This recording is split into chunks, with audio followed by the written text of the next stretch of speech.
স্বাগত জানাচ্ছি। আজ আপনাদেরকে জানাবো অন্নদামঙ্গল কাব্য সম্পর্কে কিছু কথা। মধ্যযুগের মঙ্গল কাব্যধারার সর্বশেষ কাব্য অন্নদামঙ্গল। অন্নদামঙ্গল কাব্যের পর আর কোনো মঙ্গল কাব্য রচিত হয়নি। অন্নদামঙ্গল কাব্যের একক কবি ভারতচন্দ্র। তিনি নবদ্বীপের রাজা কৃষ্ণচন্দ্রের সভাকবি ছিলেন। রাজা কৃষ্ণচন্দ্র কবিকে রায়গণাকার উপাধি প্রদান করেন। তখন থেকে তার নাম হয় ভারতচন্দ্র রায়গণাকার।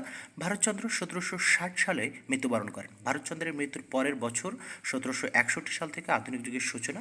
গবেষকগণ মনে করেন তার পরলোগমনের মধ্য দিয়ে মধ্যযুগের সমাপ্তি ঘটে এবং আধুনিক যুগের সূচনা হয়। যদিও আধুনিক যুগের সূচনা হয় আমরা জেনে থাকি 1801 সাল থেকে।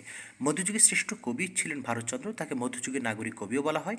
আধুনিক যুগের নাগরিক কবি বলা হয় শামসুর রহমানকে। ভারতচন্দ্রের শ্রেষ্ঠ সাহিত্যকর্ম অন্নদামঙ্গল। ভারতচন্দ্রের বিখ্যাত কাব্য সত্যপ্রিয় পাঁচালী। ভারতচন্দ্র সংস্কৃত ভাষায় দীর্ঘ কবিতা রচনা করেন অগস্ট ও গঙ্গোষ্ঠ নামে।